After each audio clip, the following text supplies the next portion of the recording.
Anda mengatakan Yesus mengajarkan kasih, kasih no inro di dalam kitab saudara. Jangan kamu menyangka bahwa aku datang untuk membawa damai di atas bumi.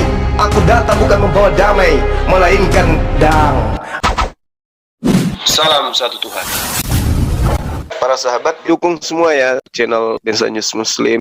Di like, di subscribe, di share sebanyak mungkin untuk supaya mencegah sahabat-sahabat kita di luar sana tidak terpengaruh terhadap pemurtadan.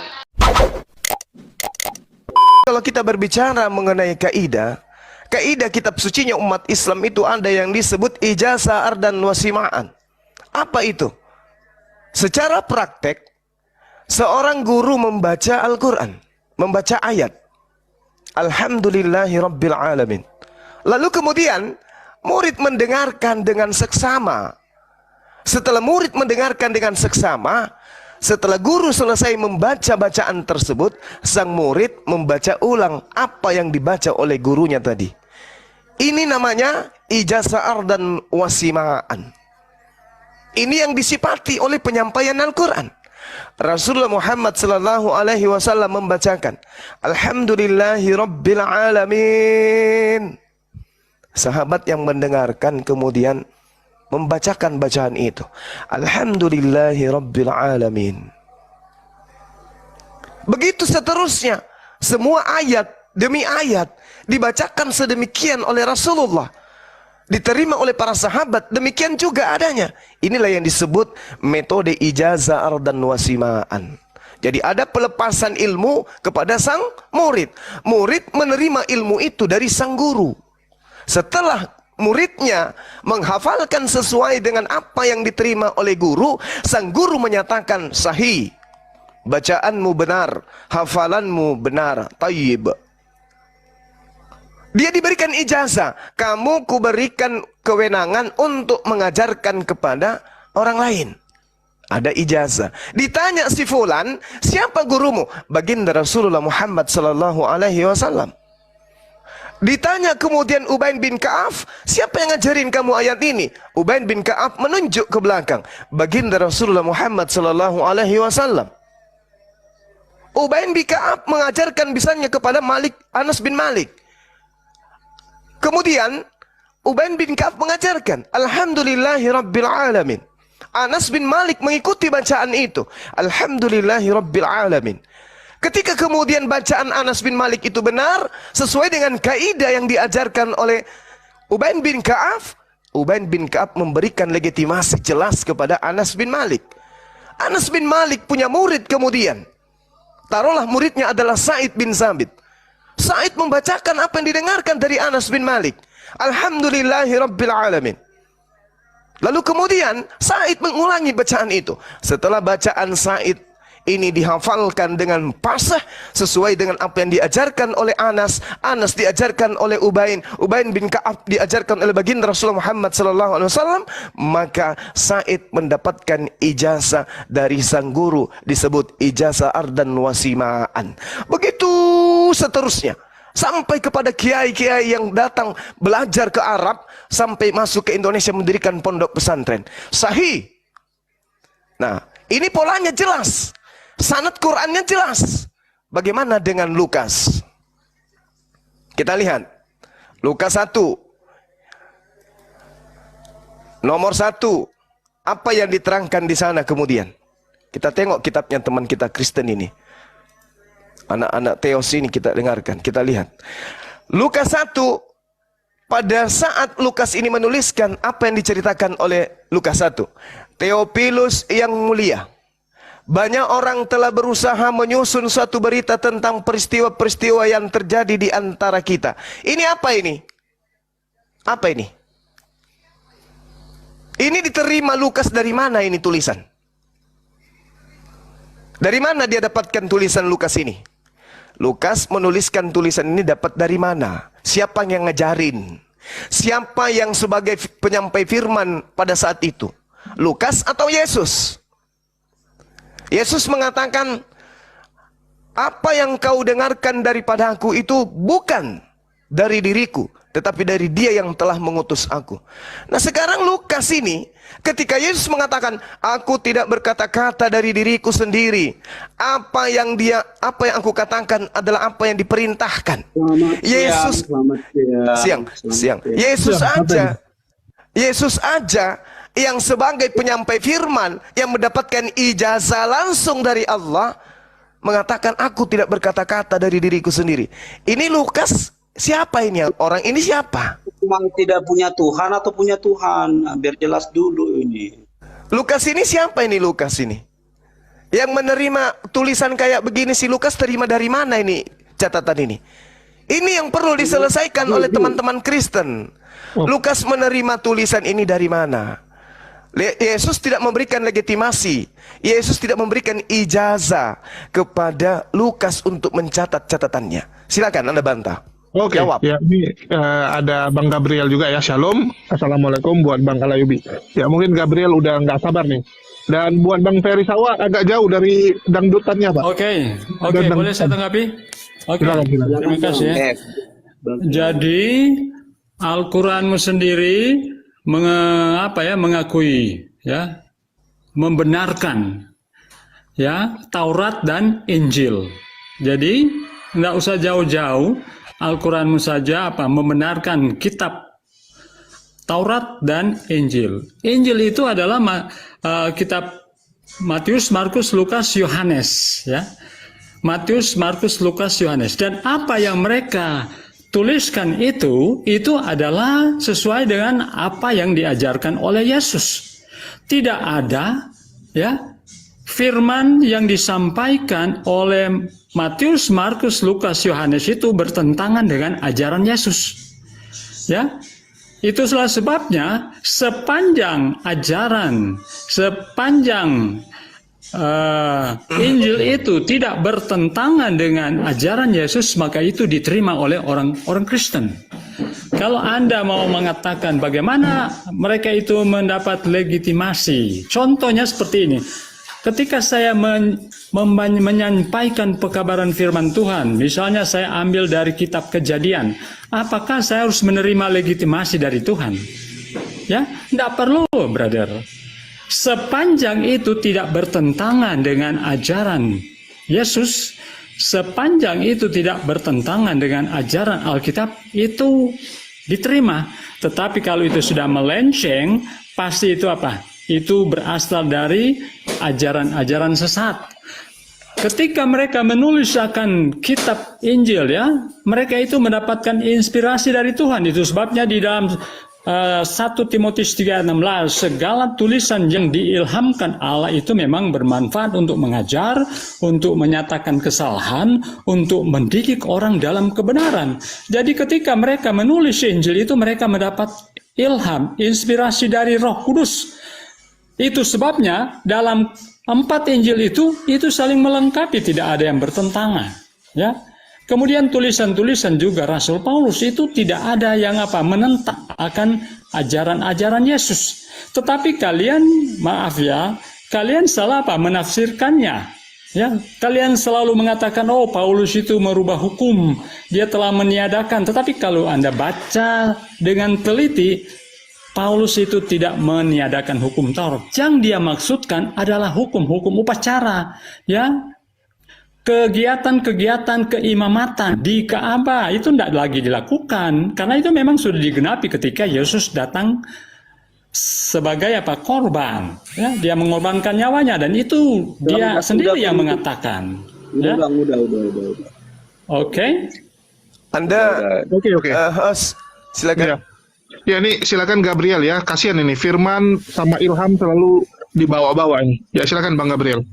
Saya tadi dari awal bertanya apakah Komal ini punya Tuhan atau tidak, yang itu loh. Jadi gini sajalah saya mau bantah si Juman. Karena di kitab Al-Hijr 6 kalian itu katanya pengikut Nabi gila. Wahai kau Muhammad, punya yang diturunkan Al-Quran adalah orang-orang gila. Nah itu di Al-Hijr 6. Itu data loh. Nih orang? Badungo nih orang. Yang ngomong siapa itu? Saya baru berbicara dulu, gini loh ya. Makanya saya tanya, apakah Komal ini punya Tuhan? Jam-jam 6 manggil, berarti kalian tidak punya Tuhan.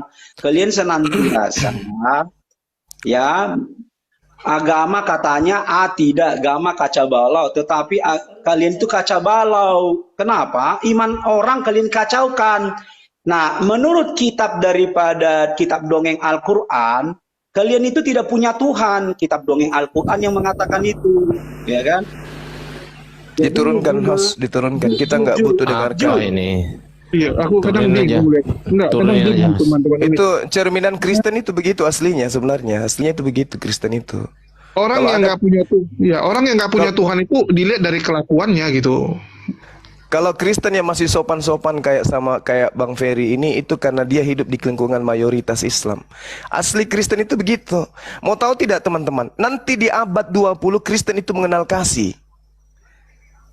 Sebelumnya Kristen itu agama beringas. Abad 20 baru Kristen itu mengenal kasih.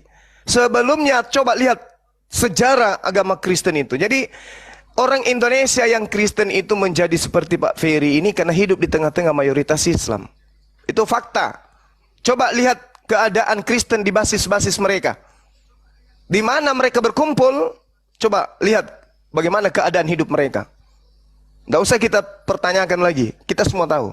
Nah, ini tadi cerminan Kristen yang asli itu begitu sebenarnya. Seperti itu. Oke, saya bantah Pak Ferry tadi. Pak Ferry, yang saya pertanyakan adalah selayaknya apa yang dicerminkan oleh Al-Quran. Kita duduk bersama, Bang. Abang Kristen mengaku punya kitab. Kami Islam mengaku punya kitab. Kitab kami tertuntun dengan jelas. Ijazah dan wasimaan. Ada budaya penyampaian. Lisan masuk ke kuping. Kuping tembus ke akal. Akal melontarkan melalui lisan kembali. Diterima oleh individu-individu yang juga berakal. Itulah yang kami sebutkan sanad Al-Quran. Jelas itu. Nah, harusnya ketika saudara saya mendengarkan penjelasan yang saya gunakan, Anda pun menjelaskan penjelasan yang sama terkait dengan kitab saudara. Supaya dialognya bisa berjalan dengan baik. Harusnya Lukas ini menerima firman dari Yesusnya. Karena Yesus sendiri mengatakan, aku tidak berkata-kata dari diriku sendiri. Tapi itu terputus. Lukas seketika mengatakan, Theophilus yang mulia, banyak orang yang berusaha menyusun satu berita tentang peristiwa-peristiwa yang terjadi di antara kita. Ini Lukas terima dari mana? Anda mencoba menarasikan, oh terima dari ilham. Apa itu? Terima dari wahyu. Apalagi itu? Terima dari Roh Kudus. Bung, kalau Anda belajar Bible, di dalam kitab saudara, Yohanes 16, dari data 12 sampai 13 sampai bahkan ke 15-nya dikatakan begini. Titiknya ada di 13. Apa yang dikatakan? Tetapi apabila dia datang, yaitu kebenaran, roh kebenaran. Ini Roh Kudus maksudnya. Apabila ia datang yaitu Roh Kudus. Roh Kudus akan memimpin kamu ke dalam seluruh kebenaran. Sebab Roh Kudus tidak akan berkata-kata dari dirinya sendiri. Tetapi Roh Kudus menyampaikan segala sesuatu yang didengarnya. Itulah yang akan dikatakannya. Dan Roh Kudus akan memberitakan kepadamu hal-hal yang akan datang. Roh Kudusnya tidak berkata-kata dari dirinya sendiri. Lukas menerima perkataan dari mana ini? Dari Yesus tidak. Dari Roh Kudus tidak mungkin. Theophilus yang mulia, banyak orang yang berusaha menyusun satu peristiwa-peristiwa yang terjadi di antara kita. Ini dari mana si Lukas terima ini, perkataan ini, yang dianggap sebagai firman Tuhan. Roh Kudusnya tidak menyampaikan hal ini, Yesusnya juga tidak menyampaikan hal ini. Lukas sendiri yang menyampaikan. Dari mana ilmunya? Dari mana ilmunya Lukas? Dia siapa? Nabi. Dia nabi.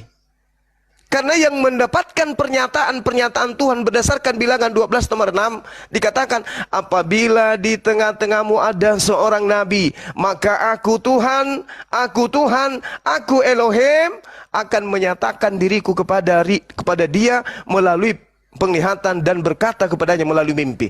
Lukas ini nabi. Kalau dia bukan nabi lalu ilmunya dari mana?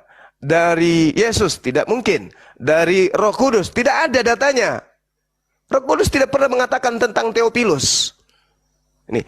Tetapi kalau Anda menggunakan akal, ternyata catatan Lukas ini dijawab Lukas sendiri.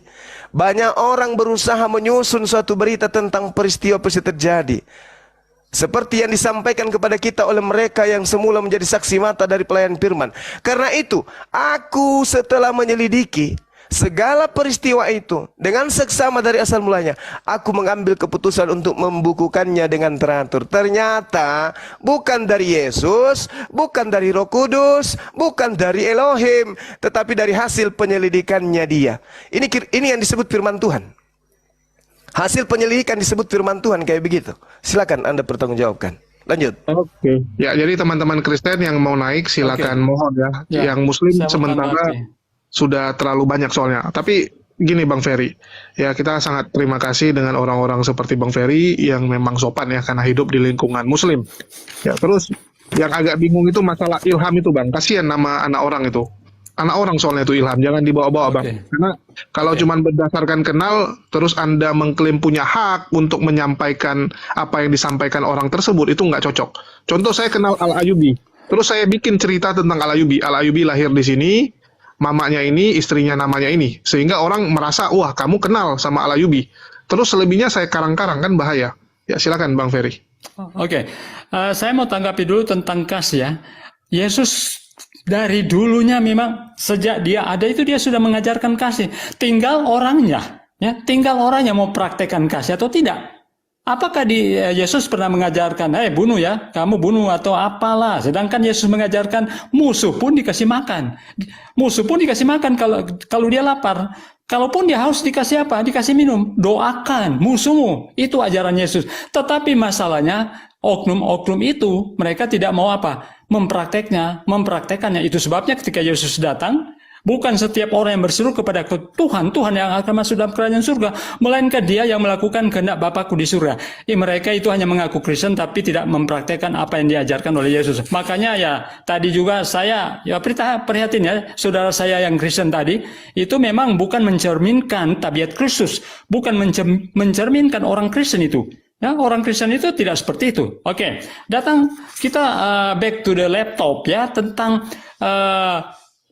penulis-penulis Alkitab ya dari perjanjian lama sampai perjanjian baru itu sama itu ya. Roh yang sama itu mengilhami mereka. Kalau kita baca di Al-Qur'an ya, lebah saja itu mendapatkan apa ya? Mendapatkan ilham atau apa? Sehingga mereka bisa membuat sarang. Apakah ya Allah cuma menggunakan lebah untuk memberikan ilham kepada mereka? Bagaimana dengan para penulis?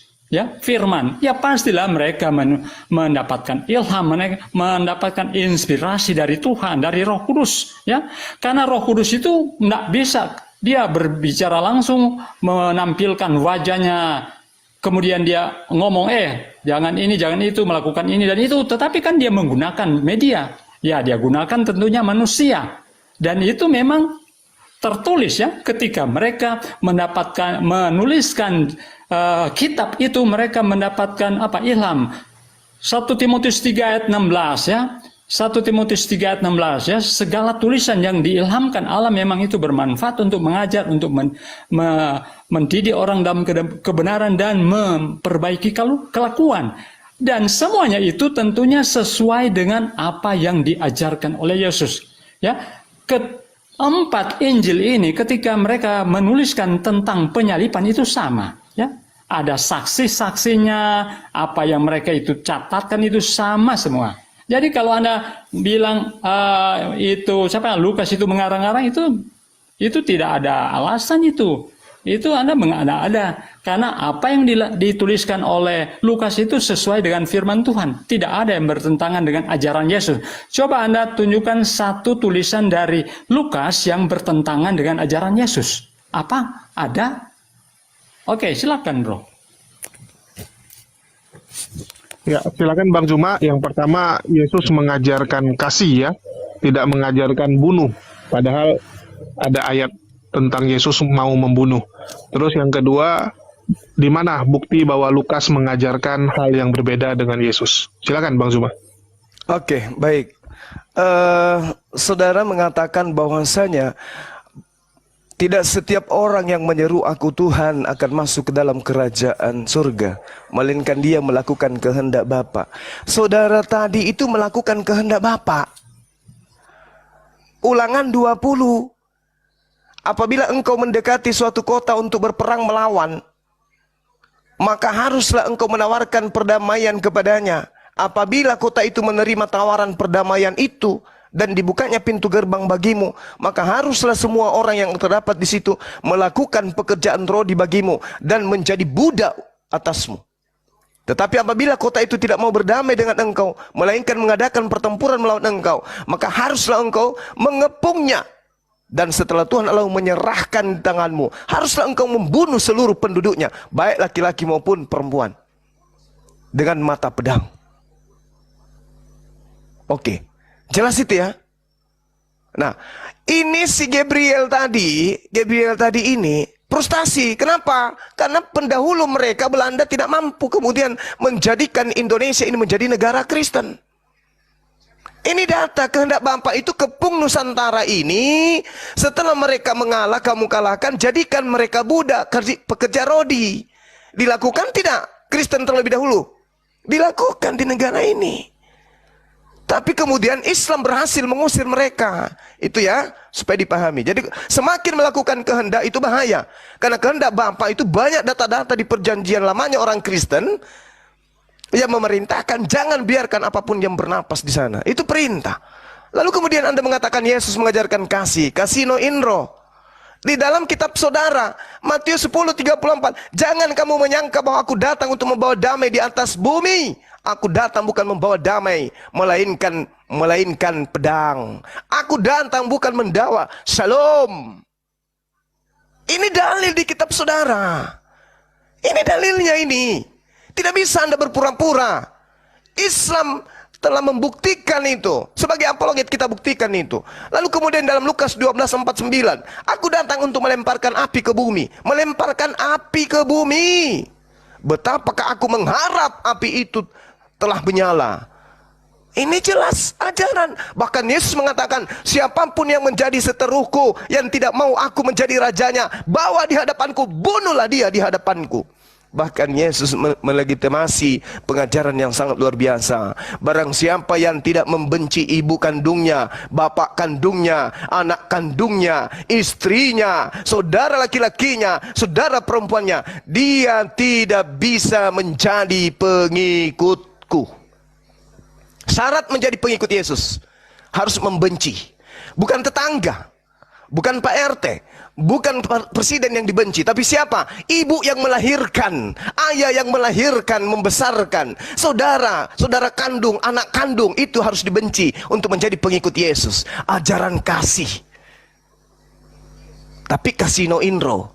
Nah, sekarang kita berbicara mengenai data, tema kita. Al-Quran menyatakan, "Fabaddalal ladzina zalamu qaula ghairal ladzi qila lahum." Ini jelas. Lalu orang-orang yang zalim mengganti perintah-perintah dengan mengerjakan yang tidak diperintahkan kepada mereka. Siapa yang memerintahkan Lukas menulis surat Lukas ini? Siapa yang memerintahkan dia? Kalau Anda mengatakan Al-Quran menarasikan Injil, Injil yang mana? Ini yang dimaksud Injil Lukas ini? Bukan. Ini kitab saudara dinarasikan Al-Quranul Karim jelas. Wa minhum ummiyuna la ya'lamuna al-kitaba illa amaniya wa inhum illa yazunnun.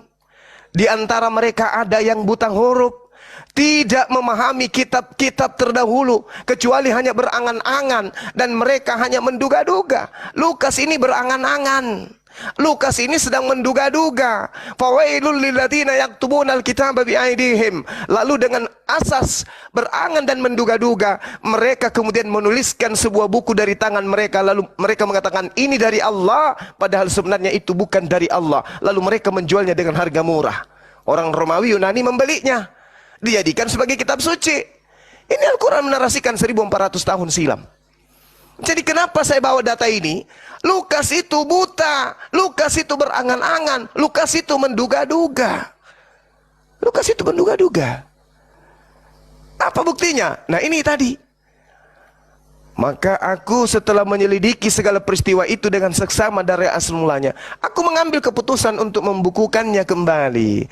Berarti kitab Lukas ini adalah hasil penyelidikan, hasil duga-menduga, angan-angan si Lukas yang Anda jadikan sebagai kitab suci dan Anda anggap sebagai firman Tuhan. Silakan Anda bantah. Di mana Yesus memberikan legitimasi terhadap penulis kitab Lukas dan isi kitab Lukas itu? Silakan. Oke, kembali kepada perjanjian lama ya. Ketika orang-orang Israel itu dijajah ya, maka Tuhan menolong mereka untuk membebaskan mereka. Makanya Tuhan memerintahkannya untuk membunuh musuh-musuhnya. Mereka itu dalam keadaan peperangan. Tetapi kalau Anda kaitkan dengan apa yang pernah dikatakan oleh Yesus, bunuhlah mereka, itu Anda salah. Itu perumpamaan, bro. Itu perumpamaan. Ketika sama dengan ketika Yesus menyuruh ya, ada seorang raja menyuruh untuk memanggil mereka untuk datang ya. Mereka tidak mau datang. Tetapi akhirnya apa? Raja itu menyuruh apa? Untuk membinasakan mereka. Tetapi kalau Anda baca dengan teliti, itu bro perumpamaan. Jadi Anda harus bedakan perumpamaan dan arti yang sebenarnya. Jadi Yesus tidak pernah menyuruh membunuh. Kemudian Anda bilang Yesus kalau mau mengikuti Yesus harus membenci orang tua. Itu artinya bro, sesuatu yang menghalangi kita datang kepada Tuhan apapun itu, ya kita harus tinggalkan. Kalau orang tua itu misalnya ya melarang kita untuk datang menyembah Allah yang benar, kalaupun dia itu orang tua, ya kita harus apa? Kita harus tinggalkan. Tetapi bukan berarti benci kemudian kita membunuh dia. Itu berarti kita harus apa? Mengutamakan Tuhan dari segala sesuatu, ya dari segala sesuatu. Karena tidak ada yang patut kita utamakan selain Tuhan, ya. Jadi bukan apa membenci orang tua kemudian seperti pemahaman Anda. Bukan seperti itu yang dimaksudkan oleh Yesus. Karena ajaran Yesus juga apa? Kasih, ya, mengasihi. Hormatilah ayah dan ibumu, ya, hormatilah orang tuamu. Di Alkitab itu perjanjian lama itu ditegaskan kembali oleh Yesus ya. Kasih kepada Allah dan kasih kepada sama manusia. Itulah hukum yang pertama dan utama. Ya. Itu salah satunya apa? Hormatilah ayah dan ibumu. Tidak mungkin Yesus bertentangan. Dia adalah pemelihara hukum. Ya, dunia ini akan runtuh, tetapi sekalipun dunia ini akan runtuh, tetapi hukum itu apa? Tetap kekal selama-lamanya. Kemudian kalau Anda bilang siapa yang memerintahkan Lukas menulis kitab? Kalau saya tanyakan, siapa yang memerintahkan juga penulis-penulis penyalin Al-Quran untuk menulis itu dalam bentuk buku? Tidak ada, bro. Tetapi bagaimana supaya manusia bisa baca, orang bisa mengerti? Bagaimana kalau misalnya itu tidak dituliskan? Bagaimana orang bisa paham kebenaran? Bagaimana bisa orang mengerti akan kebenaran firman Tuhan kalau itu tidak dituliskan, brother? Coba kita berpikir, ya. Kalau itu cuma dihafal ya, dihafal kemudian tidak dituliskan dalam bentuk buku, bagaimana orang bisa paham itu firman Tuhan, brother? Dan kalau Anda mau lihat Matius, Markus, Lukas, Yohanes itu mereka itu apa?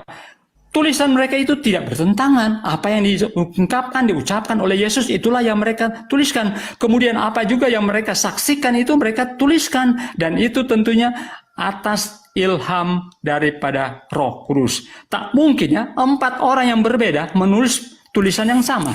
Anda bisa bayangkan orang yang hidup ya, yang terpisah, tetapi akhirnya tulisan mereka itu sama. Kenapa sama? Karena mereka menulis atas ilham Allah. Saya kira demikian, bro. Iya. Jadi gini, saudara ya. Kalau Anda membaca data hormatilah orang tua, itu kan adanya di kitabnya orang Yahudi. Kitabnya orang Yahudi. Saya interupsi ya. Di kitab perjanjian baru juga ada. Iya, saya tahu di Efesus 6 itu ajaran siapa? Ya. Ajaran itu siapa? Ajaran Paulus yang tidak bertentangan dengan perjanjian lama. Nah, betul kan? Ini sudah bertentangan dengan pengajaran Yesus ini. Oh, tidak, brother. Oh, mana? Yesus mengatakan apa? Bahkan kepada seorang perempuan yang memohon-mohon sampai dia mengaku sebagai budak sekalipun pemakan sampah. Apa yang dikatakan oleh Yesus? You adalah guguk. Wanita itu mengatakan, betul Tuhan, saya memang guguk. Apa kata Yesus? Betul imanmu, jadilah seperti apa yang engkau mau. Guguk. Kejam kali dia. Matius 8 nomor 21 sampai 22. Coba Anda baca. Seorang anak murid, salah satu muridnya berkata kepada Yesus, "Tuhan, izinkan aku pergi dulu untuk menguburkan ayahku." Apa kata Yesus? "Ikutlah aku. Biarlah orang-orang mati menguburkan orang-orang mati mereka." Ini apa ini? Ini ajaran apa ini? Seorang murid minta izin sebentar aja untuk memakamkan ayah kandungnya. Apa kata Yesus? "Ikut aku. Biarkan orang mati itu menguburkan sesamanya orang mati." Ini ajaran kasih. Terhadap orang tua, penghormatan terakhir aja untuk memakamkan ayah kandungnya sendiri. Yesus mengatakan, "Ikutlah aku. Biarkan orang mati itu menguburkan sesamanya orang mati." Ini ajaran apa? Ajaran apa ini Kristen ini? Makanya saya katakan, di abad ke-20 baru orang Kristen itu mengenal kasih. Di dalam kitab saudara, ajaran kasih juga cuma 2 ayat. Yang ada hanya bunuhlah, bunuhlah, bunuhlah, bunuhlah. Itu yang ada di kitab saudara. Siapa pelopor ajaran kasih di atas muka bumi ini? Siapa? Siapa yang mendapatkan legitimasi sebagai pamor yang mendapatkan duta kasih di dunia ini? Siapa? Tahun berapa? Tidak ada. Ini Yesus sudah mengajarkan kepada saudara-saudara. Lukas 14:26, "Jikalau seorang datang kepadaku dan ia tidak membenci bapaknya." Makanya tadi bapaknya meninggal mau dikuburkan. Apa perintahnya? "Jangan, ikutlah aku. Biarkanlah mereka menguburkan orang mati mereka." Ini pengajaran apa, Bung? Ya, kita kembali kepada kitab suci. Kalau saudara mengatakan bahwa tidak bertentangan, apanya yang tidak bertentangan? Dari awal aja sudah bertentangan. Yesus mengatakan apa? "Aku tidak berkata-kata dari diriku sendiri." Bertentangan tidak dengan Lukas yang seenak perutnya menulis ini? Bertentangan tidak ini? Yesus tidak pernah menerima firman seperti ini. Theophilus yang mulia, banyak orang yang telah berusaha menyusun satu berita tentang peristiwa. Ini bertentangan enggak dengan pengakuan Yesus? Bertentangan enggak dengan pengajaran Roh Kudus? Roh Kudus berkata-kata apa yang diperintahkan. Ini Lukas siapa yang perintahkan? Bertentangan enggak? Coba Anda pikirkan ini. Yesus tidak berkata-kata dari dirinya sendiri. Dan Yesus mengatakan, "Segala firman yang engkau berikan kepadaku telah aku sampaikan." Telah aku sampaikan. Harusnya kalau Lukas ini menuliskan firman Tuhan, tidak diawali dengan tulisan seperti ini, tetapi diawali dengan wahyu pertama yang diterima oleh Yesus. Masalahnya mana wahyu pertama itu? Yesus mengatakan dalam Yohanes 14 nomor 24, "Firman yang kau dengar dari mulutku itu bukan daripadaku, melainkan dari Bapa yang mengutus aku." Lukas berani tidak mengatakan itu? "Firman yang kau baca di dalam kitabku itu bukan dari diriku, melainkan dari Yesus yang telah mengutus aku." Berani nggak Lukas mengatakan itu? Tidak berani. Kenapa? Tulisan Lukas ini dituliskan untuk orang Yunani, bukan untuk praktisi Torah. Ini sudah sepekan saya bawa materinya. Kitabnya orang Kristen dituliskan bukan untuk orang pelaku Torah, bukan, tetapi untuk Romawi dan Yunani. Makanya antara Yesus dan Lukas tidak ada kesinambungan. Berbeda dengan Al-Quranul Karim. Rasulullah Muhammad SAW menerangkan huzul Quran min arba, Ubain bin Ka'af, Salim, Abdullah bin Mas'ud, dan juga Muaz bin Jabal. Ini ada ijazah, ada legitimasi, terima Al-Quran dari mereka yang kusebutkan namanya. Lalu Rasulullah mengatakan, "Khairukum man ta'allama Al-Quran." Yang lebih mulia di antara kamu yang mempelajari Al-Quran, wa 'allamahu, dan mengajarkan kepada yang lain.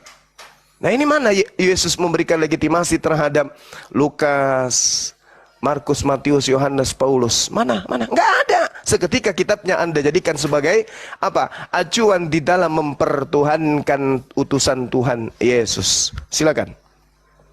Oke. Berarti Al-Quran Anda perlu direvisi.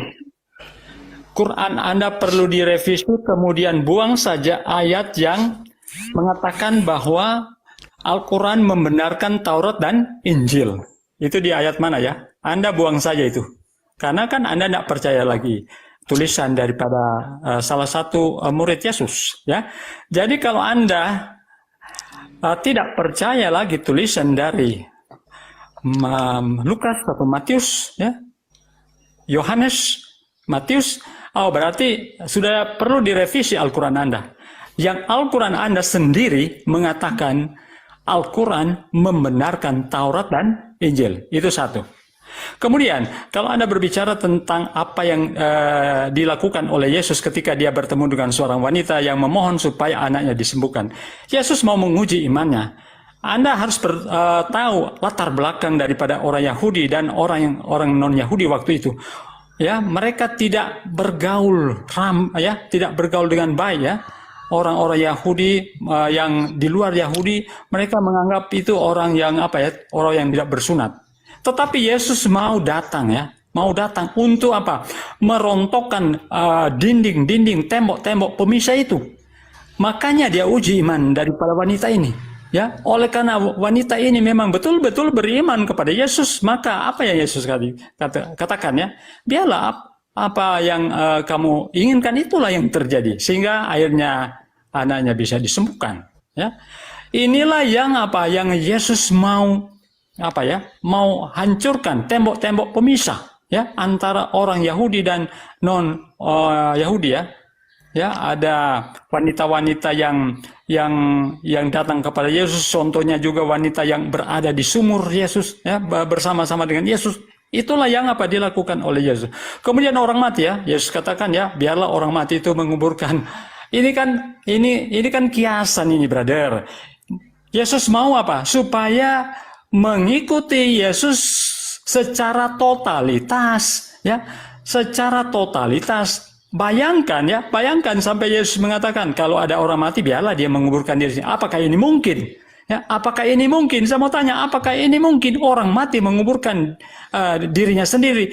Ini maksud Yesus, kalau mau mengikuti Yesus harus totalitas. Tidak ada yang dapat menghalangi Anda untuk datang kepada Yesus. Tetapi bukan berarti kita tidak menghormati orang tua. Ya, karena orang tua itu seperti hukum mengatakan, ya, hormatilah orang tuamu agar umurmu lanjut. Ya, kalau kita tidak menghormati orang tua kita umur kita tidak akan lanjut. Bukan berarti lanjut di dunia ini, tetapi untuk apa? Memperoleh hidup yang kekal. Jadi berbicara tentang kitab ya. Sekali lagi, kalau Anda tidak percaya Matius, Markus, Lukas dan juga Perjanjian Lama, berarti Anda perlu revisi, kemudian buang saja ayat yang yang mengatakan bahwa Al-Qur'an Al-Quran itu mendukung akan kebenaran akan Alkitab. Ya, membenarkan Al-Quran, membenarkan Taurat dan Injil. Kalau misalnya Anda tidak percaya, berarti Anda sudah mengingkari Al-Quran Anda sendiri. Itu saja poinnya. Kalau Anda bilang, itu Lukas itu mendapatkan legitimasi dari siapa? Wah, Al-Quran Anda sendiri mengatakan, ya, Al-Quran membenarkan Taurat dan Injil. Lantas, siapa yang kita mau percaya? Anda atau Al-Quran Anda? Ya, oke, lanjut bro. Mungkin saya tidak lama ini karena saya ada tugas. Saya harus melanjutkan tugas saya ya. Oke, di sini ada Pak Adi juga ya, Dokter Adi. Shalom. Shalom. Oh, mungkin Pak Adi akan lanjutkan ya, karena saya akan tugas ya. Saya bukan mau kabur, saya sudah sering berdiskusi dengan Bro Suma. Ya, oke ya, saya mau pamit ya, Bro Suma. Makasih ya. Oke, makasih sama-sama Bang, untuk sama-sama. semua. Ya, karena saya. Ya, cuman Bang Ferry. Oke ya, shalom. Ya. Assalamualaikum. Shalom Bang. Cuman Bang Ferry nggak sadar itu Injil yang disampaikan Yesus itu yang mana? Selalu mempercayai bahwa biblos pula. Terus contoh menguburkan orang mati sudah ditunjukkan oleh Paul Jang ya. Paul Jang itu waktu mamanya meninggal, dia tidak ikut menguburkan dan dia membawa ayat tersebut. Dia bilang biarkan mamanya itu dikuburkan oleh orang-orang yang sudah meninggal juga. Jadi dia nggak perlu ikut menguburkan mamanya. Oke, silakan mungkin dari Bang Zuma ada yang mau disampaikan untuk Dokter Adi. Iya, Yang pertama tadi terkait dengan penjelasan saudara Ferry itu hanya berasumsi ya, menafsirkan sebebas-bebasnya tidak sesuai dengan fakta di lapangan. Kemudian terkait Injil, Al-Quran menarasikan, Bismillahirrahmanirrahim, Ya ahlal kitab, qad ja'akum rasuluna yubayyinu lakum katsiran mimma kuntum tukhfuna minal kitab wa ya'funa an katsir. Wahai ahli kitab, sungguh Rasul kami telah datang kepadamu menjelaskan kepadamu banyak hal dari isi kitab yang kamu sembunyikan. Apa yang disembunyikan di sini? Hikmat Injil yang disembunyikan, Taurat yang disembunyikan. Makanya Al-Quran menarasikan dengan sangat jelas bahwa ya ahlal kitab lima talbisunal haqqa bil batil. Wahai ahli kitab, mengapa engkau mencampur adukan? Lalu Al-Quran mengatakan, apakah kamu masih mengharapkan mereka percaya kepadamu? Padahal segolongan dari mereka mendengarkan firman Tuhan, lalu mereka mengubahnya setelah mereka memahami, sedang mereka mengetahui. Al-Quran menceritakan tentang kitab Injil, ajaran Injil, ketetapan Injil datang kepada Nabi Isa alaihissalam. Tetapi Al-Quran mengatakan mereka menolak, mereka merubah-rubahnya, lalu menggantikan firman Allah itu dengan perkataan-perkataan manusia. Makanya muncul kemudian kitab Lukas. Untuk itulah teman-teman Kristen harus mempertanggungjawabkan kitab ini. Dari mana Lukas menulis? Apa sumbernya? Ini harus dipertanggungjawabkan. Makanya Al-Quran mengatakan, wa minhum ummiyuna la ya'lamuna al-kitab illa amaniya wa inhum illa yazunnun. Di antara mereka ada yang buta huruf, tidak memahami kitab-kitab terdahulu, kecuali hanya berangan-angan dan hanya menduga-duga. Termasuk Lukas. Mari kita lihat. Apa yang dituliskan di dalam kitab Lukas, banyak kekosongan-kekosongan yang baru belakangan ini dituliskan, dan itu dikasih kode dalam kurung. Contoh, Lukas 17 nomor 36. Di manuskripnya itu nggak ada. Lukas 17:36, Lukas 22 19 sampai 20, Lukas 22 43 sampai 44, Lukas 23 17. Kalau Anda melihat di dalam kitab saudara, semua data-data yang saya sebutkan ini dituliskan dalam kurung. Apa maksudnya dalam kurung itu? Apa maksudnya di dalam kurung ini? Di dalam kitab Lukas itu. Begitu juga kitab-kitab yang lain. Matius, Markus, Yohanes. Ada dalam kurungnya. Apa maksudnya dalam kurung? Hiasan. Hah? Hiasan sampai dia harus dalam kurung. Atau itu adalah majas. Atau peribahasa. Nah, ini pertanggungjawaban teman-teman Kristen terhadap kitabnya ini harus. Sekali lagi saya katakan bahwasanya ketika Al-Quran itu diwahyukan oleh Allah, Alhamdulillahi Rabbil Alamin, secara ijazah Rasulullah membacakan kepada para sahabat, sahabat mendengarkan dan menghafalkan, sahabat setelah mendapatkan legitimasi dari Rasulullah, mereka mengajarkan kepada sahabat yang lain, sahabat mengajarkan kepada tabi'in, dan lalu kemudian mengajarkan kepada tabi'in, sampai kepada para ulama, ulama membuka pondok pesantren, pondok pesantren yang menerima ilmu dari para ulama, ulama-ulama ini mengentaskan siswa dan santri dan santriwati menjadi seorang ulama lagi membuat lagi pesantren, pesantrennya juga mengentaskan para ulama lagi, ulama, santri, santriwati jadi ulama mengentaskan dan santriwati, begitu seterusnya sampai kepada kami umat Islam hari ini.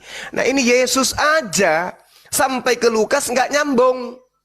Ada nggak yang bisa memberikan mata rantai dari Yesus ke Lukas? Ada nggak? Ini aja dulu, sesederhanain dulu. Jangan masuk ke poin Bible dulu, berat. Yesus sampai ke Lukas tidak. Ini dulu poinnya, silakan. Sedikit menambah ke... Baik, boleh saya jawab? Silakan Pak Adi. Boleh saya jawab? Menanggapi Pak Ferry ya, yang membawa di surat Al-Imran ya, nazzala 'alaikal kitab bil haqqi musaddiqan lima bayna yadayhi wa anzala taurata wal injil. Jadi mempertanyakan hal yang tidak mereka pahami. Nah, apa yang dikatakan di dalam Al-Qur'an, apa yang berisi Injil yang dikatakan Pak Ferry itu sangat bertentangan memang dengan Injil yang mereka pegang sekarang. Al-Qur'an itu mengatakan Injil itu mempercayai kitab sebelumnya. Wa qafaina ala asyarihim bi Isa bin Maryam musaddiqan lima baina yadaihi minat Taurat wa atainahul Injila fihi huda wan nur wa musaddiqan lima baina yadaihi minat Taurat wa huda wa mau'izatil muttaqin. Jadi, dan kami teruskan jejak mereka dengan mengutus Isa putra Maryam membenarkan kitab yang sebelumnya yaitu Taurat, dan kami menurunkan Injil kepadanya, di dalamnya terdapat petunjuk dan cahaya, dan membenarkan kitab yang sebelumnya yaitu Taurat, dan sebagai petunjuk serta pengajaran untuk orang-orang yang beriman. Jadi pertanyaannya, apakah Injil orang-orang yang sekarang yang dipegang orang-orang Kristen yang menamakan dirinya Alkitab itu membenarkan kitab Taurat yang dipegang oleh Nabi Musa? Tunjukkan satu ayat di dalam Perjanjian Baru yang membenarkan kitab Taurat. Bahkan kalau kita lihat, mereka malah membatalkan hukum Taurat. Silakan. Ya, silakan Pak Adi, semua sekaligus. Baik, baik. Terima kasih. Suara saya jelas nggak, Pak Akal? Bagus, Dr. bagus, Akal? bagus. Halo? Bagus, Dokter Adi. Baik, untuk Pak Juma, selamat siang. Untuk Lukas, Siang, ya, Pak Dokter. Lukas itu adalah salah satu dari murid Yesus yang lain dari 70 orang. Datanya di Lukas 10 ayat 1 dan 17. Lukas itu menyelidiki berita. Berita itu sumbernya adalah saksi-saksi mata dan pelayan firman yang ditulis oleh banyak orang. Jadi banyak orang menulis tentang berita. Sumbernya saksi mata. Berita yang ditulis banyak orang itu yang diselidiki Lukas. Contoh, di Lukas 2 ayat 8 sampai 18, malaikat berkata kepada para gembala di padang, "Hari ini telah lahir Kristus juru selamat Tuhan." Setelah itu mereka melihat ke TKP dan melihat Yesus yang lahir dan menceritakan kepada semua orang. Jadi saksi mata dan pelayan firman adalah para gembala di padang.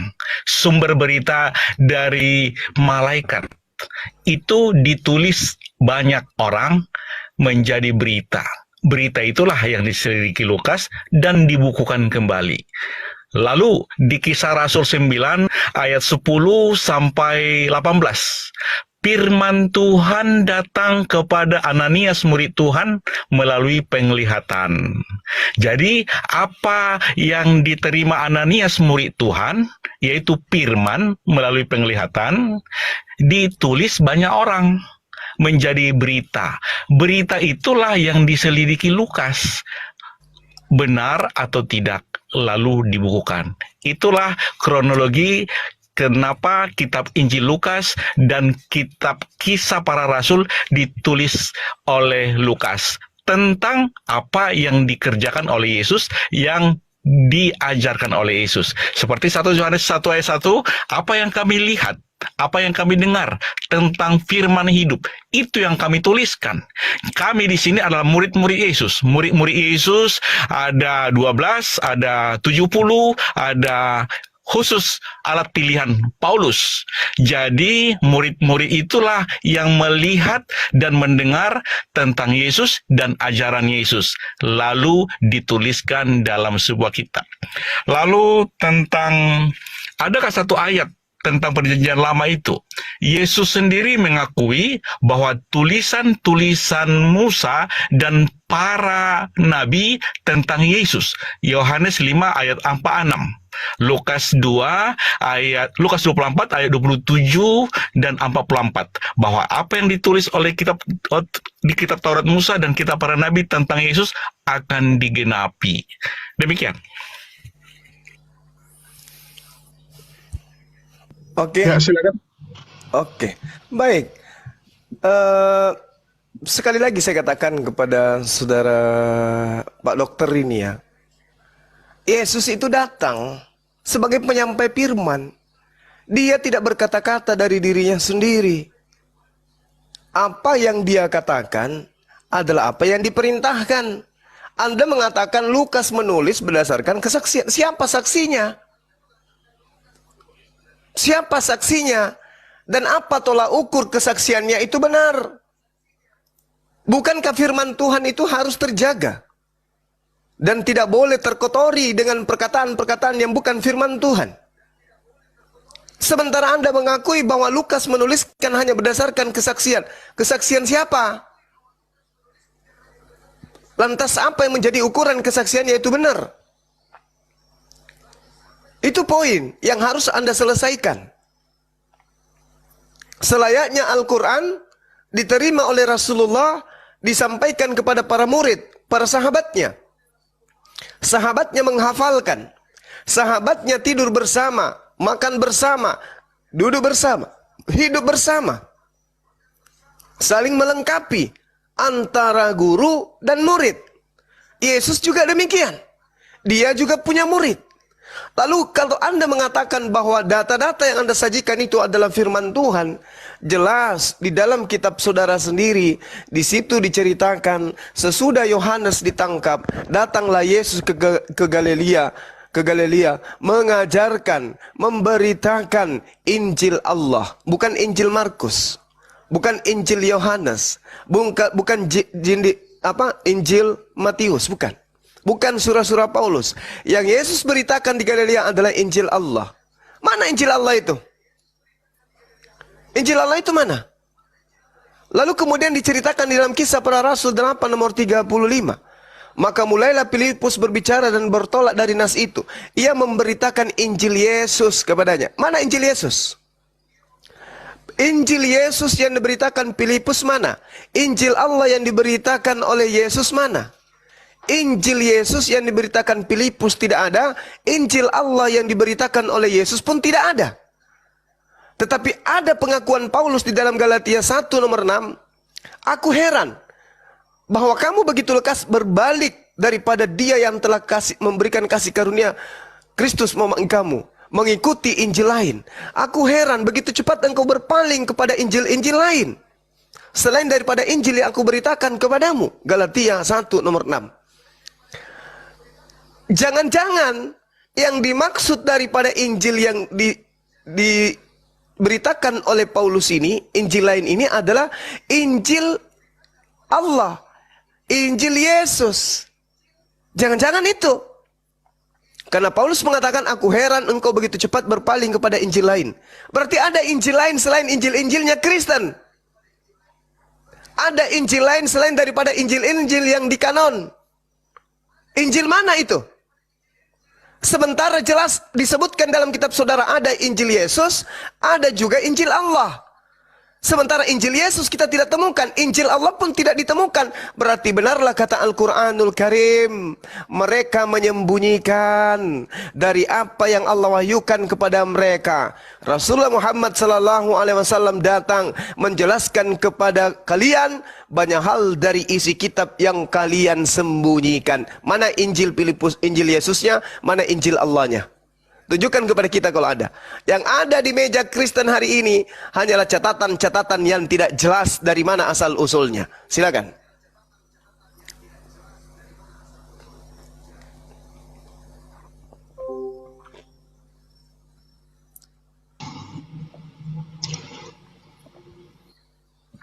Baik, Pak Juma, saya udah jawab tadi. Di Lukas itu kan ada berita. Ditulis banyak orang. Sumber berita itu saksi mata. Jadi para gembala di padang itu adalah saksi mata, menerima firman dari malaikat. Malaikat itu berkata kepada gembala, hari ini telah lahir Kristus Juru Selamat Tuhan di kota Daud. Itu perkataan malaikat loh. Itu perkataan malaikat. Jadi perkataan malaikat kan diutus Allah. Jadi saksi mata adalah para gembala di padang. Datanya di Lukas 2 ayat 8 sampai 18. Yang kedua, di Kisah Para Rasul 9 ayat 10-18, firman Tuhan datang kepada Ananias murid Tuhan melalui penglihatan. Jadi apa yang dilihat oleh Ananias murid Tuhan, yaitu firman Tuhan itu ditulis banyak orang menjadi satu berita. Jadi berita itu berisi firman yang disaksikan oleh saksi mata dan pelayan firman, lalu ditulis banyak orang. Lalu berita itulah diselidiki oleh si Lukas, bahwa sumber berita itu dari malaikat, sumber berita itu penglihatan, dan dilihat, disaksikan oleh saksi mata, ditulis banyak orang, lalu dibukukan dalam sebuah kitab tentang apa yang dikerjakan oleh Yesus dan apa yang diajarkan oleh Yesus. Selaras dengan 1 Yohanes 1 ayat 1, apa yang kami lihat, apa yang kami dengar tentang firman hidup, itu yang kami tuliskan. Lalu tentang Injil. Injil itu adalah kabar baik, Injil itu adalah firman, dan firman itu adalah Yesus sendiri. Wahyu 1 ayat 8, Yesus adalah Alfa dan Omega, artinya Yesus yang bernubuat dan Yesus yang menggenapi. Yesus adalah firman Tuhan Allah. Yesus adalah yang ada, yang sudah ada dan akan datang. Yesus adalah yang maha kuasa. Itu pengakuan Yesus melalui Wahyu 1 ayat 1, inilah wahyu Yesus Kristus yang dikaruniakan Allah kepada Yesus, supaya Yesus mengaruniakan atau melihatnya melalui malaikat kepada Yohanes di Pulau Patmos untuk disampaikan kepada hamba-hambanya. Wahyu 22:16, aku Yesus menyampaikan melalui malaikatku semua yang tertulis ini supaya disampaikan kepada jemaat-jemaat. Jadi dari Allah kepada Yesus melalui malaikat kepada Yohanes di Pulau Patmos, lalu disampaikan kepada hamba-hambanya. Jadi memang Nabi itu berbicara mewakili Tuhan. Apa kata Tuhan, itu yang disampaikan Nabi. Yesus diutus turun dari sorga, diutus Bapa untuk memberikan hidup kekal. Datanya Yohanes 6:38 sampai 40. Burung gagak diutus Allah kepada Kabil untuk mengajarkan tata cara mengubur mayat. Nabi Muhammad diutus Allah untuk apa? Silakan jawab dengan dalil. Apa maksud dan tujuan Allah mengutus Nabi Muhammad? Dalilnya di mana? Apakah diutus untuk memberi hidup kekal? Apakah diutus untuk mendatangi api neraka? Apakah diutus untuk mengkafir-kafirkan orang yang tidak seiman dengan dia? Silakan dijawab dengan dalil, Pak Juma. Monggo. Oke, tema kita tidak ke situ, Pak Dokter. Jangan panik dulu. Anda seorang dokter tapi kok panik jauh dari tema. Oke, Galatia 2 nomor 14. Silakan. Diam dulu. Ini dulu. tanya jawab, Pak. Silakan. Utusan. Iya, Anda diam dulu, Pak. Tema kita bukan itu. Kalau berbicara mengenai mengkafir-kafirkan orang, baca Galatia 2 nomor 14. Pauluslah pertama kali yang mengatakan orang Kristen itu kafir. Orang-orang yang tidak bersunat yaitu Kristen adalah orang yang hidup secara kafir. Siapa yang mengatakan itu? Paulus. Di mana tertulis? Galatia 2 nomor 14. Belajar. Kemudian saya ingin bertanya kepada saudara.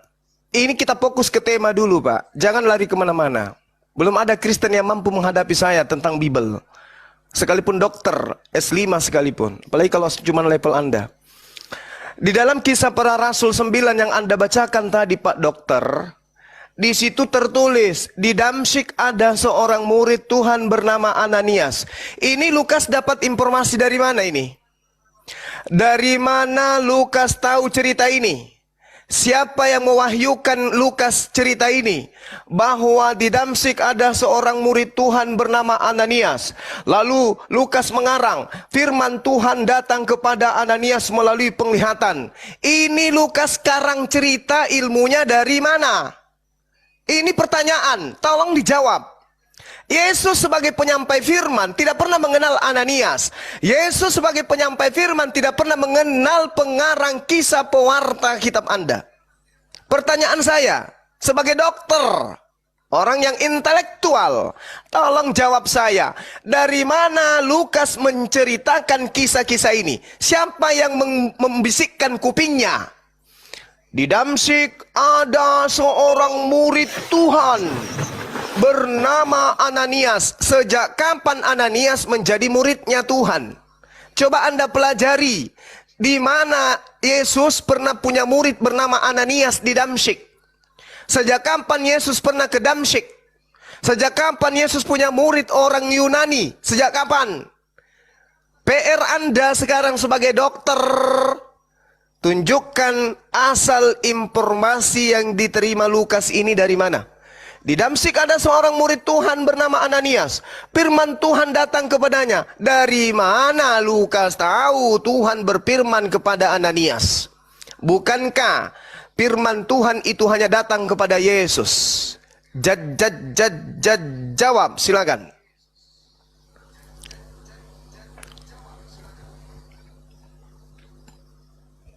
Baik. Jadi Pak Juma, saya tampilkan data di Lukas 1 ayat 1 sampai 4. Ada berita yang ditulis banyak orang. Ya, yang kutanya itu, Sumbernya Pak. saksi mata. Siapa saksi matanya? Saya mau jawab. Itu yang saya tanya. Jadi Saksi Anda jangan, mata. Bung, jangan Anda bertanya. Banyak saksi mata. Apa gunanya banyak saksi mata kalau kesaksiannya semuanya bohong? Supaya tidak bohong, buktikan Jadi, bahwa kesaksian mereka itu mereka terima dari Yesus. Biar berjuta bermiliar banyak saksi mata. Tapi mata picek, percuma. Coba. Silakan. Baik, saya udah jawab dari tadi, tapi Pak Juma kan tidak menyimak. Di Lukas 1 ayat 1 4 itu ada berita di sana. Sumber Beritanya dari berita mana? itu Siapa? Siapa sumber beritanya, Pak? dari malaikat dan dari penglihatan. Dari Malaikat. mana? Siapa yang menulis bahwa dari malaikat? Banyak orang, nggak disebut ada banyak orang menulis berita. Siapa yang mengatakan dan siapa yang menulis ada malaikat banyak orang? Siapa yang menulis itu? Coba baca dulu Lukas 1 ayat 1 sampai 4. Silakan. Saya ulang pertanyaan. Silakan baca. Banyak berita. Saya ulang lagi. Dari mana Lukas mengetahui bahwa banyak saksi dan ada malaikat? Dari mana Lukas mengetahui? Dia bilang dari gembala. Dari kesaksian Dari mana? itu. Dari mana gembala tahu informasi? Mereka gembala-gembala ini nabi semua. Cerita itu kan Pak turun Juma tersiar. dengar. Saya jawab. Gembala. Iya. Iya, dari mana gembalanya tahu? Satu. Jadi gembala itu malaikat. Dari mana kemudian penulisnya mengatakan malaikat memberitakan kepada gembala? Dari mana penulis tahu ini? Jadi saya jawab Cerita dulu, lah jangan yang dipotong ya. tersiar. Aduh, Pak Juma. Jadi Anda memberitakan saksi mata itu para gembala. Para gembala saksi mata. Menurut siapa? Menurut para Ya gembala menurut tuh orang yang menulis. yang melihat. Siapa yang menulis? Yang menulis itu kan banyak orang. Siapa yang menulis? Kemudian berita itu tersiar.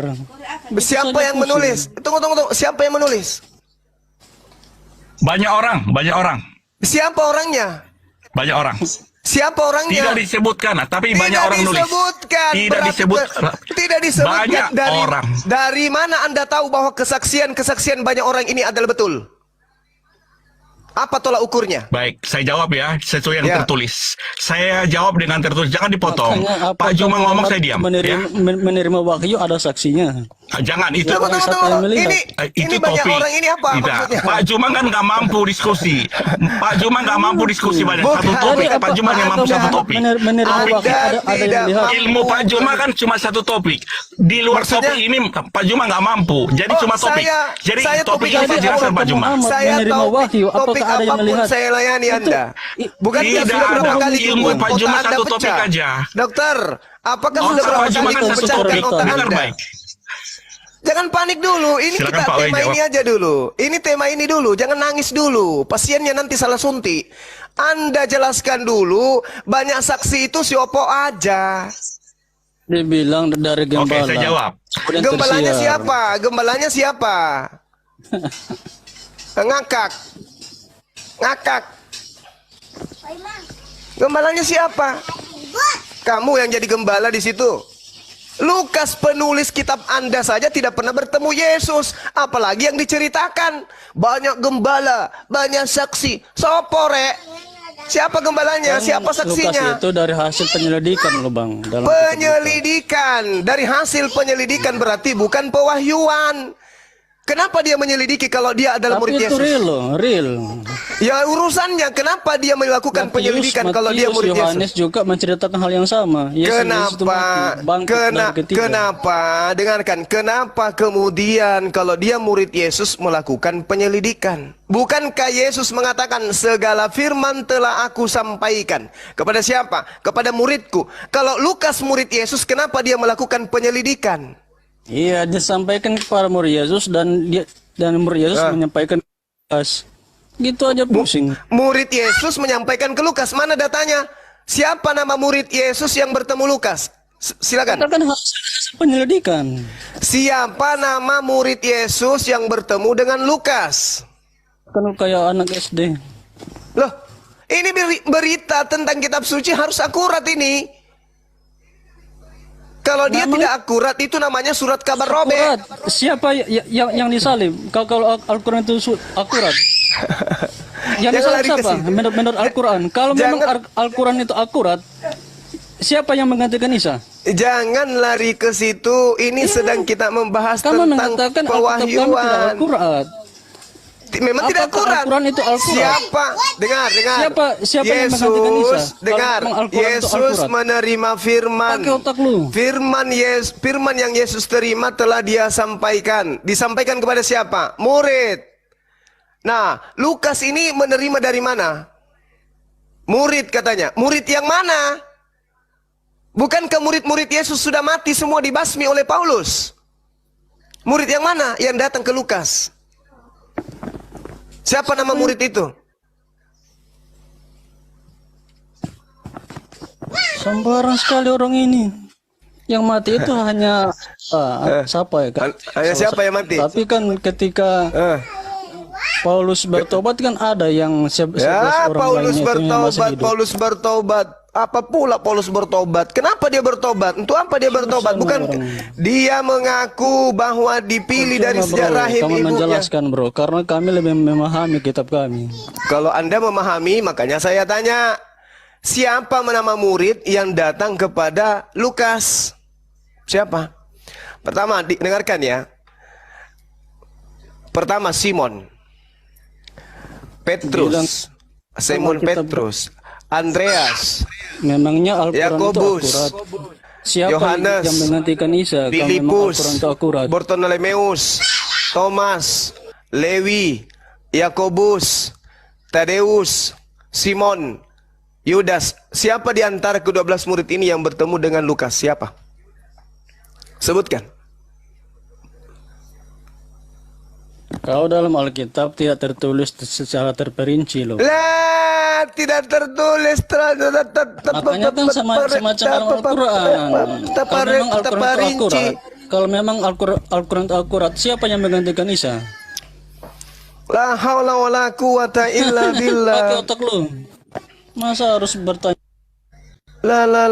Yang kita bahas ini kitab suci. Jangan terlalu jauh ke sana. Nanti kau malu. Ada seorang yang melepaskan kain lenan dan lari telanjang. Jangan Siapa terlalu yang berat. menggantikan Isa? Jangan terlalu berat. Kepalamu Al-Quran- tidak sanggup. Oke, kita kembali ke Dokter Adi aja. Dokter Adi lebih terarah nih. Ini melebar-lebar nih si Wo ini. Nanti bahas kain lenan terpukul lagi. Ya silakan Dokter Adi. Oke, sorry Pak Wei, mohon maaf ya Pak Wei, saya terangkan dulu sama Pak Juma ini ya. Jadi Pak Juma, di Lukas 1 ayat 1 sampai 14 itu jelas ada berita. Ya, berita itu ditulis oleh banyak orang. Nah. Ditulis banyak orang, memang banyak orang itu tidak disebut. Jadi sumbernya saksi mata dan pelayan firman. Saksi Siapa mata saksi pelayan firman matanya? itu adalah malaikat saksi matanya adalah kata gembala di padang. Kata siapa? Kata Saksi malaikat. mata adalah kata siapa ada malaikat dan Kan gembala? ditulis Kata di situ siapa? Pak Juma. Iya, kata siapa itu? Oleh banyak orang itu. Banyak orang itu. Banyak orang itu siapa berita. orang Itu banyak? berita. Siapa? Berita itu. Siapa banyak orang ini? banyak orang yang menulis. Orangnya nggak Terus disebut apa? namanya, oke? Apa yang menjadi Yang tolak ukur ditulis, bahwa tulisannya itu yang benar? ditulis itu berita. Ya, apa yang menjadi tolak Benar ukur atau bahwa tidak benar tulisannya saya itu cerita benar? dulu. Jangan dipotong dulu, ya, jangan dipotong dulu. Saya terangkan dulu. Kalau nanti sudah saya jelaskan, baru ngomong, ya. Jadi yang saya tahu banyak orang menulis berita. Banyak orang menulis Garis bawah berita. itu berita. Banyak berita. orang ada. Nah, ada berita. Berita itu sumbernya dari saksi mata dan pelayan firman. Saksi mata itu para gembala di Padang dan Ananias, murid Tuhan. Ananias, murid Tuhan, menerima firman melalui penglihatan. Selaras dengan Hosea 12 ayat 11 bahwa Tuhan memberi penglihatan dan perumpamaan kepada para nabi. Penglihatan diberi supaya firman Tuhan ditulis dalam sebuah kitab, perumpamaan atau kiasan diberikan untuk merahasiakan firman. Berarti Ananias nabi. Para gembala mendengar suara malaikat. Malaikat berkata, hari ini telah lahir Kristus Juru Selamat Tuhan di kota Daud. Itu kata malaikat kepada gembala. Setelah itu para gembala melihat. Ya udah Pak, saya udah tamat. Ini kronologinya, Pak. Data saya udah tamat. Bukan soal dengan tamat. cerita-cerita itu. Bukan Udah soal tamat tamat saya. atau tidak, saya jawab dengan data. Sekarang Saya tahu dengan data. permasalahan. Saya jawab. Sekarang permasalahannya, Yesus tahu nggak cerita ini? Yesus tahu cerita itu. Dari mana Karena Anda tahu? Yesus mengakui Dari mana Anda tahu? Hah? semua kitab para nabi sama itu mengenai aku harus digenapi, tentang kelahirannya, tentang kematiannya, tentang semua Yesus tahu. Lah. Yang saya tanya Tadi kisah Yesus Rasul yang mengatakan. diceritakan, yang saya tanya cerita saksi-saksi para gembala ini yang melihat malaikat ini, apakah Yesus tahu cerita itu? Tahu. Dari Makanya mana di kisah Anda Rasul tahu? itu Dari mana? Yesus Dari yang mana? firman, Pak Allah Juma, Akbar. Yesus yang berfirman kepada Ananias, murid Tuhan. Hai Ananias, ada seorang Saulus. Tuhan, dari orang lain saya dengar bahwa dia orang jahat. Jadi itu firman itu dari Yesus. Ya, seberapa yakin Anda bahwa Ananias itu memang Nabi. mendapatkan pendengaran itu dari Yesus? Takutnya nanti dari hantu, dari setan kan bisa juga yang mengelabui manusia. Baik. Jadi karena ini kitab saya percaya, saya imani, ya sama kalau saya katakan mengenai Al-Quran, nanti Pak Juma bilang ini topiknya bukan itu. Itu. Silakan Jadi aja, kita putuskan ini dulu tadi itu. dua arah. Oke. Ini dua arah Oke. tadi kita bahas bicara Al-Quran dulu. tadi. Silakan. Baik, kita bahas Al-Quran dulu. Al-Quran, Iya. di manakah dalilnya Allah Subhanahu wa taala memberi perintah kepada Nabi Muhammad untuk ditulis dalam sebuah kitab? Silakan dijawab dalilnya. Oke. Ada perintah Allah, Allah- untuk Nabi Muhammad untuk menulis dalam sebuah kitab. Al-Quran itu disampaikan dengan budaya lisan. Itu perintahnya. Iqra bismi rabbikal ladzi khalaq. Itu diceritakan kemudian baginda Rasulullah Muhammad SAW kepada sahabatnya. Sahabatnya menghafalkan. Demi untuk supaya bisa Al-Quran itu disampaikan kepada seluruh dunia, maka Al-Quran itu dituliskan. Bukan ada perintah, tetapi diperintahkan untuk disampaikan, diperintahkan untuk dibacakan. Murid-muridnya menerima bacaan itu dan menghafalkan bacaan itu. Berbeda dengan kitab saudara. Apa buktinya? Al-Quran memberikan legitimasi bahwa itu adalah bacaan. Iqra bismi rabbikal ladzi khalaq, khalaqal insana min 'alaq. Iqra wa rabbukal akram. Baca dan baca. Perintahnya membaca. Jadi ketika kemudian Rasulullah membaca, sahabatnya menerima bacaan itu, mendengarkan dan menghafalkan. Makanya dia memberikan legitimasi.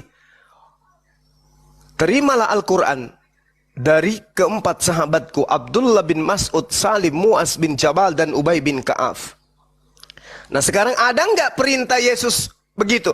Terimalah firmanku dari Lukas, Markus, Matius, Yohanes, dan Paulus. Ada nggak? Nggak ada.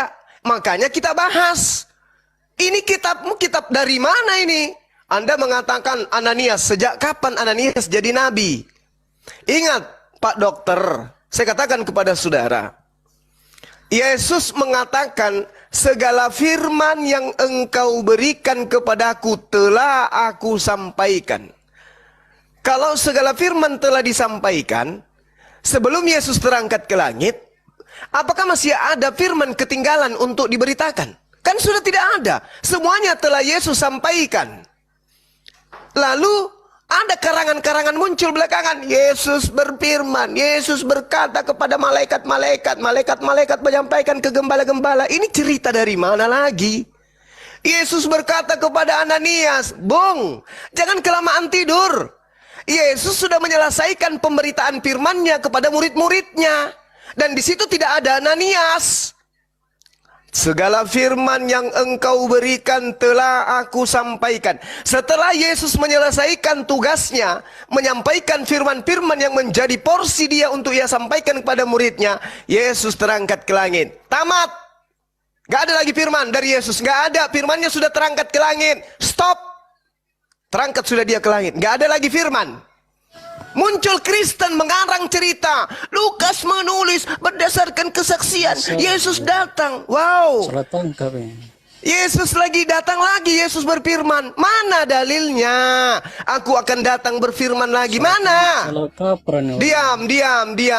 Kamu kasih saya data nanti, diam. Itu tugasmu. Bukan curhat di sini, bukan nangis. Yesus mengatakan segala firman telah Oke, saya aku jawab. sampaikan. Oke, saya jawab. Kalau Sabar. menurut Bang Suma, Telah aku sampaikan. firman Pertanyaan apa saya. Pertanyaan saya. Apakah masih ada firman yang ingin Yesus sampaikan? ini soal saya. Kalau Bang Suma, Setelah dia menurut Bang terangkat Suma, ke langit. Kalau masih Baik. ada, Firman- mana? Tunjukkan dalilnya. Pak Oi. Saya jawab. Mana dalilnya? Tunjukkan dalilnya. Saya jawab, Bahwa saya setelah jawab. saya Oke. terangkat, Oke, satu. dengar. Anda tidak paham. Menurut- Dengarkan dulu. Mulut robek, diam. Diam dulu. Enggak, Ini diam. Anda jangan mengacaukan. Ini diskusi yang sangat ilmiah. Diam. Ini bukan di gereja. Yesus mengatakan, segala firman yang aku terima dari Bapa telah aku sampaikan. Sudah dia sampaikan. Naiklah Yesus ke langit. Artinya sudah tidak ada firman lagi. Kalau Anda mengatakan Yesus masih datang berfirman, mana pengakuan Yesus sebelum dia terangkat bahwa saya akan datang menyatakan firman lagi kepada Ananias, Lukas, Paulus dan teman-temannya. Mana. Tunjukkan itu dulu, baru bisa loloskan kitab saudara. Silakan. Ini loh, tentang Ananias itu hanya pemberitahuan mengenai siapa Paulus. Itu bukan firman. Tunggu. Aku jelasin gini. Coba dibantu gini, Bang. Kan Ananias tuh yang dibawa-bawa tuh. Memangnya menurut di Bang antara. Suma, firman Iya, apa sih gini, yang Bang disampaikan? Boy. Halo, Kalau terdengar Bang nggak? Suma- Gini, Bang Boy, Menurut dengar Bang dulu. Suma, firman apa Coba yang Anda jelaskan dulu kenapa orang-orang Kristen ini harus percaya dengan si Ananias ini.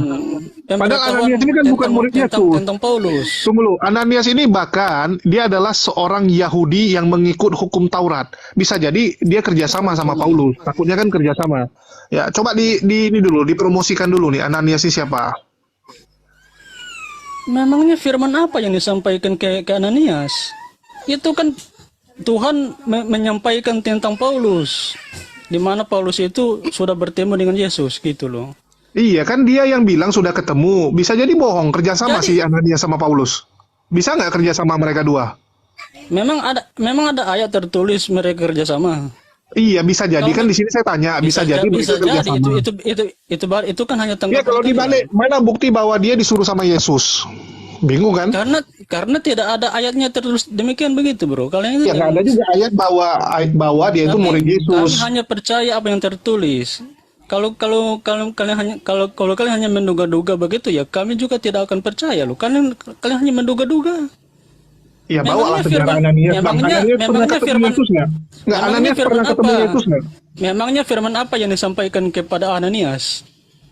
Enggak, sekarang Ananias ini siapa sih Itu gitu? kan Kenapa Tuhan dia hanya begitu penting? menyampaikan kepada Ananias tentang Paulus. Jangan salah kaprah membaca Alkitab. Kenapa Ananias yang disuruh untuk mensahkan bahwa Paulus ketemu Yesus? Kenapa bukan murid-murid Yesus yang begitu banyak? Kan banyak itu.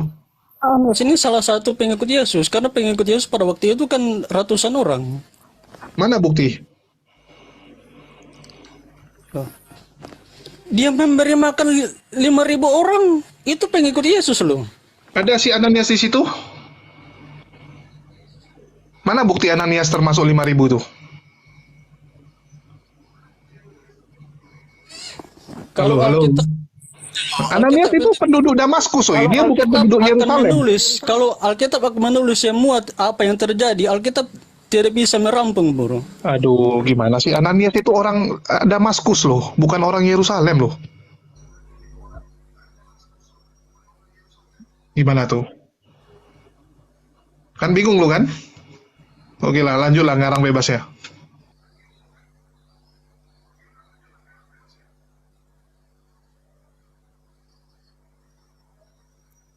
Ananias, akulah Tuhan. Gimana Ananias bisa tahu itu Yesus yang ngomong sama dia? Takutnya setan juga gitu kan? Memang ada ayat itu. Masalahnya Lukas yang ngarang ini. Lukas ngarang cerita Yesus datang ke oknum bernama Ananias. Ini yang mengarang ini yang harus dipertanyakan, bukan isi cerita. Ini Lukas dapat informasi dari mana karangan-karangannya ini? Mau dia cerita apapun di dalam, Petrus bertemu dengan Yesus. Siapa lagi? Luga Tambunan bertemu Yesus. Apapun isi ceritanya, ini Lukas yang harus bertanggung jawab dari mana informasi-informasi yang dia karang ini. Yesus tidak pernah bertemu dengan dia. Tidak ada legitimasi dari Yesus terhadap karangan-karangannya. Ini yang tidak diselesaikan oleh Kristen. Menjelaskan. Iya, kapan Lukas bertemu Yesus? Kapan? Kapan? Di mana ketemunya? Bingung kan? Ya, ini ada Bang Julian juga yang baru join ya. Ada Bang Erwin Pasaribu juga. Bang Erwin Pasaribu dari Islam atau Kristen? Saya dari Kristen Katolik, Bang. Ketepatan, Bang. Siap. Ya, Bang Julian? Dari Kristen. Oke, mantap. Ya, silakan Bang Zuma. Coba ditanya ulang, mungkin mereka belum nyimak. Iya. Saya tanya kepada saudara-saudara Kristen saya di sini ya. Kita kan tadi dua arah membahas tentang keotentikan daripada penyampaian kitab suci kita. Islam Al-Quran, teman-teman Kristen Perjanjian Baru. Kan gitu ya. Nah muncul pertanyaan, kita sudah menguraikan Al-Quran itu ada mandat dari pembawanya yaitu baginda Rasulullah Muhammad SAW agar umat Islam kemudian menerima dari sahabatnya bahkan menyebut nama. Nah sekarang kitab saudara Lukas, Markus, Matius, kalau saya bahas semuanya itu terlalu berat untuk kalian. Cukup satu aja, Lukas aja dulu. Lukas menerima, Lukas menuliskan isi kitabnya itu dapat informasi dari mana ilmunya? Oke, Lukas itu adalah salah satu dari 70 murid Yesus. Begitu juga Ananias, itu ada datanya, data di dalam gereja ada itu. Biar kamu tahu cuma di gereja datanya. Biar kamu tahu cuma Dari mana gereja tahu? Dari mana gereja tahu tentang data itu? Dari kesaksian murid-murid Yesus yang lain. Ya, justru itu dia yang kita tanya. Saya bacakan. Saya bacakan 70 murid Yesus beserta sejarah-sejarah cerita. Ya, silakan Anda bacakan. Saya sanggup. Bacakan. Bacakan. Betul sanggup. Iya, saya tunggu bacakan. Nah, jadi semua yang kamu bilang itu ada semua data yang di gereja, nggak usah pelat takut kamu. Kenapa jadinya ke gereja datanya? Biar kamu tahu ya.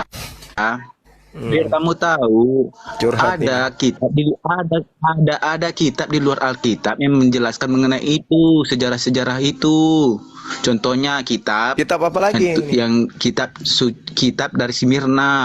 Kitab apa lagi? Smyrna dia namanya, itu berisikan sejarah-sejarah mengenai 70 murid Yesus, 20 murid Yesus, mana coba tunjukkan. Kamu tahu cuma tunjukkan mana mana siapa penulisnya, siapa pengumpulnya, mana kitab mana tulisannya ada Lukas mana, siapa pengumpul surah-surah kalian itu siapa? Misalnya surah Al-Baqarah, siapa yang menulisnya itu? Ditanya Al-An'am apa itu larinya siapa kemana? nulisnya? Udah Ditanya tunggu apa? gini aja. Bang Ardi kan bilang ada datanya. Ya Juma, dikeluarin. kamu harus sadar. Tunggu. Bang Ardi, kamu bilang kan ada datanya di dalam gereja. Ya dikeluarin lah. Masa disimpan di dalam saja? Ya udah kamu keluarin datanya. Jangan bilang ada tapi nggak bisa dikeluarin. Itu Nah, anak-anak. Ardi ini pencemaran ya nama itu baik. cari aja mengatakan Pencemaran nama baik Ardi ini. itu tidak ditentukan, nggak ditentukan. Keluarkan lah. Masa disembunyikan datanya? Untuk apa disembunyikan di dalam gereja? Keluarkan datanya. Biasanya yang Data disembunyikan gimana itu data kebohongan Gitu biasanya. aja. Iya, ngapain ada- disembunyikan? nggak tahu sejarah yang kayak mana gitu loh. Waduh. Oke lah, mungkin Iya, kita bisa tanya aja. sama Bang Pasaribu aja lah. Bang Bisa Pasaribu ini kan Katolik. Biasa Katolik lebih Itu baru terdata. baru direvisi total itu 1924. Semua orang Kristen tahu, tapi nggak comot seperti kalian. Ya, mungkin dari Bang Erwin Pasaribu bisa kasih data, Bang, biar jangan jadi asumsi doang. Nah, coba bang, dulu bang, Aduh. dibacakan. Hah? Dibacakan apa dia, Bang? Pertanyaannya gimana tadi bang? Aduh. Silakan Bang Juma ulang lagi deh. Aduh, ini susah-susah sekarang Oten dalam Iya. menangkap pertanyaan. Yesus mengatakan, segala firman yang engkau berikan kepadaku telah aku sampaikan kepada mereka.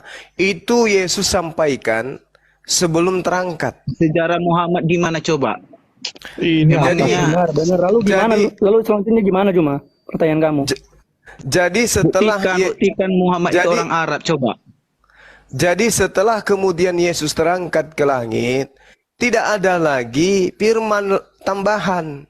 Nggak ada lagi firman tambahan. Tapi Nah. kan kesaksian para murid ada toh. Kesaksiannya merupakan para firman dari Yesus. iya, kesaksian murid dari kesaksian murid yang mana? Murid itu sebanyak. Yang mana? Yang mana murid ini yang Anda maksud yang bertemu Lukas, murid yang mana? Banyak ke-12 murid Yesus yang terutama itu. Oh, ke-12 muridnya itu sudah habis dibasmi oleh Paulus. Mana datanya dibasmi oleh Paulus? Kamu nih Lah, ngarang aja. Paulus sendiri mengaku kok.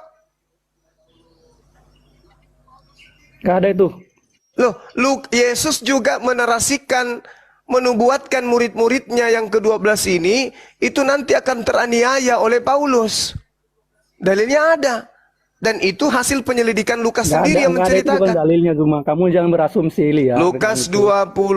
21 nomor Tunjukkan 8. ayatnya. Lukas Tunjukkan ayat 21 di nomor mana 8. pertentangan murid ke-12 murid Yesus dengan Paulus di mana ayatnya?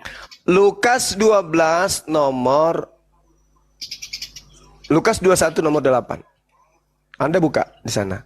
Oke. Nah, sekarang permasalahannya adalah siapa murid yang bertemu dengan Lukas? Siapa? Banyak murid yang bertemu dengan Lukas. Banyak. Siapa? Satu aja, nggak usah Sekarang banyak. begini deh. Satu. Sekarang begini, murid mana yang menentang otoritas dari tulisan Lukas? Enggak, ini? bukan begitu. Lukas. Bukan Ya, begitu sampai situ caranya. dulu. Kamu Masalahnya Lukas tolong menceritakan, dengarkan. Lukas ini menulis surat untuk Romawi, bukan untuk Yahudi. Bagaimana mungkin kemudian Yahudi mau bertentangan? Loh, surat ini ditulis untuk Romawi, penganut pagan, bukan untuk Yahudi. Lukas menulis ini. Maka muncul pertanyaan, kalau yang Lukas cerita ini adalah cerita dari Yesus, dari firman yang Yesus terima, mana buktikan kepada kita? Lukas pernah bertemu Yesus di mana? Memang Lukas tidak pernah bertemu Yesus, tapi kesaksian Lukas itu tidak bertentangan dengan kesaksian ke-12 murid Yesus yang terutama. Ya Kamu sudah, tahu nggak? mana Anda coba ceritakan murid Yesus mana Sejarah yang gereja pernah membuktikan itu tidak ada pertentangan. itu Terus apa yang kamu gereja disebut itu Juma? Romawi punya. Yang kita tanya ini Yesus itu Yahudi punya. Jangan kau samakan Romawi dengan Yahudi. Yahudi itu tidak mengenal Kok lari gereja. Yahudi ke Romawi? Yahudi tidak mengenal Kristen. Sabar dulu. Nah, Siapa sekarang bilang Yahudi tidak mengenal Kristen, Zuma? Loh, Murid di Yesus mana? itu 12 murid Yesus itu Iya, semua lahir dari beda, Yahudi loh. Bung. Termasuk Beda Paulus. murid Yang Yesus cerita dengan Paulus Kristen, Bung. Beda murid Yesus dengan Kristen Katolik, beda. Jangan kau samakan. Katolik itu adalah agama Romawi. Oke, bukan agamanya orang Yahudi itu. Kamu Aku belajar dari Kristen, loh. mana? Apa? Katolik itu kan Kristen. Saya tahu yang Hakikatnya disebut Kristen, tetap kekristenan yang ada yang dalam pertama Katolik itu. kali disebut Kristen itu muridnya siapa? Muridnya Paulus. Di mana? Di Antioquia. Yesus tidak pernah ke Antioquia, Yesus. Oke, pahami itu dulu. Nah, sekarang permasalahannya kitab suci yang kita sudah sedang naik ke bahas surga, ini. ngapain? Tapi Yesus pernah memesankan Injil itu harus disebarkan ke seluruh dunia. Injil yang mana? Injil Lukas. Ini justru itulah yang kita ingin bahas. Apakah Yesus mengenal penulis kitab Lukas? Sampai saat ini tidak ada yang bisa menjawab dengan benar. Yesus mengatakan segala pertanyaan firman. gini aja deh, pertanyaan gini aja nih. Kamu cari data di mana otoritas murid yang menentang dari otoritas tulisan dari Lukas ini. Murid Contohnya, Murid Yesus yang asli tidak punya kepentingan. Murid Yesus yang asli tidak punya kepentingan dengan kitab Anda. Jika Murid Yesus, dengar. Lukas itu, tentunya kekristenan tidak akan berdiri sampai sekarang. Kamu paham justru nggak? berdiri karena Kristen itu agama Katolik Roma. Roma yang mengajarkan agama Kristen itu, bukan Yahudi. Makanya Kristen itu kuat karena diajarkan oleh kekaisaran Romawi.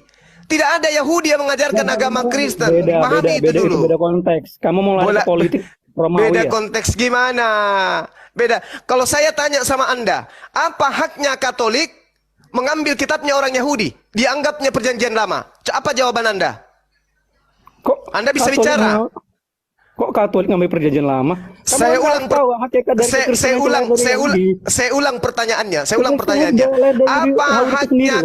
Dengar, apa haknya kekaisaran Romawi mengambil kitabnya orang Yahudi dalam bentuk Septuaginta? Apa haknya? Jawab saya. Kok mengambil? Lah itu perjanjian lama, itu perjanjian lama nempel di kitabnya orang Katolik. Hei, itu perjanjian lama, itu perjanjian lama. Dengarkan, jangan hanya nyerocos Anda. Kitabnya orang Yahudi di antaranya adalah kitab. Gini Bang Zuman. Iya. Mungkin bilang ke dia gini aja, gini Bang, kan kita tahu tuh perjanjian lama tuh punyanya orang Yahudi. Yes. Kalau orang Yahudi yang ambil, nggak masalah. Contoh murid-murid Yesus yang Yahudi, oke lah. Ya mereka juga Yahudi. Tapi ini Romawi, kekaisaran Romawi yang nggak ada hubungannya dengan mereka, yang menjajah mereka. Kenapa mengambil? Ini yang perlu dipertanyakan. Terus apa jawaban kalian? Ya karena Romawi itu penguasa. Apa jawaban kalian? Coba. Apa jawaban kalian?